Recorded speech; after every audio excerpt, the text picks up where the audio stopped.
এইমাত্র পাওয়া খবর, ওসমান হাদির উপরে গুলিবর্ষণ করা দুইজনের মধ্যে একজনের পরিচয় পাওয়া গেছে। ঠিক এমনটাই দাবি করেছেন সাংবাদিক জুলকারনাইন সায়ের।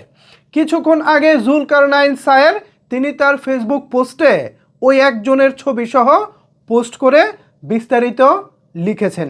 এই যে ভিউয়ার্স, এখানে দেখতে পাচ্ছেন একটি স্ক্রিনশট। এখানে জুলকারনাইন সায়ের বিস্তারিত লিখেছেন। কি লিখেছেন সায়ের, আমি বাকিটা আপনাদেরকে পড়ে শোনাচ্ছি। এখানে জুলকারনাইন সায়ের লিখেছেন, ওসমান হাদির উপর গুলিবর্ষণ ঘটনার সাথে সম্পৃক্ত একজনকে শনাক্ত করা হয়েছে।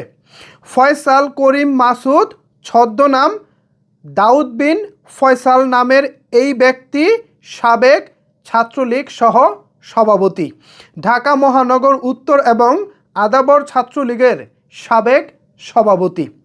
ছবিতে লাল বৃত্তে ফয়সাল গত 9 ডিসেম্বর 2025 ওসমান হাদির ঠিক পাশে বসেছিলেন একটি বৈঠকে। জাহাঙ্গীর কবির নানক এবং আসাদুজ্জামান খান কামালের বিশ্বস্ত অনুসারী বলে জানা গেছে। অনেক কষ্টে জুলকারনাইন সায়ের এই বিষয়টি তুলে ধরেছেন। আজকে ওসমান হাদিকে গুলিবর্ষণের পর আশেপাশের যতগুলো সিসিটিভি ফুটেজ আছে এবং গত 2-3 দিন ধরে ওসমান হাদির আশেপাশে কারা ছিলেন এইসব বিষয় নিয়ে নানা রকমের তথ্য বিশ্লেষণের পরে আজকে জুলকারনাইন সায়ের কিছুক্ষণ আগে এই লোকটিকে শনাক্ত করতে পেরেছেন বলে তিনি দাবি করেছেন। ভিউয়ার্স, যদি এই লোকটা সত্যিকার অর্থেই ওই বাইকে থাকা দুজন ব্যক্তির একজন হয়ে থাকে, তাহলে আইনশৃঙ্খলা রক্ষাকারী বাহিনীর কাজ অনেকটাই সহজ হয়ে গেছে। দ্রুত এই ব্যক্তিকে ধরে গ্রেফতার করে তারপর জিজ্ঞাসাবাদ করলেই আশা করি থলের বিড়াল বের হয়ে আসবে।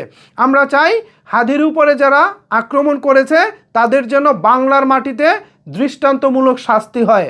কারণ হাদি আপনার ভাই, আমার ভাই, কারো না কারো তো ভাই ভাই, যার যায় সেই বোঝে কি হারিয়েছে ভাই। ওসমান হাদি ইনশাল্লাহ তিনি সেরে উঠবেন, আমাদের মাঝে আবারও ফিরে আসবেন সেই প্রত্যাশা করতেছি। আপাতত এ বিষয়টি নিয়ে আপনারা কি ভাবছেন জানাতে পারেন আপনার মতামত নিচের কমেন্টস বক্সে। ধন্যবাদ সবাইকে এতক্ষণ আমার সাথে থাকার জন্য।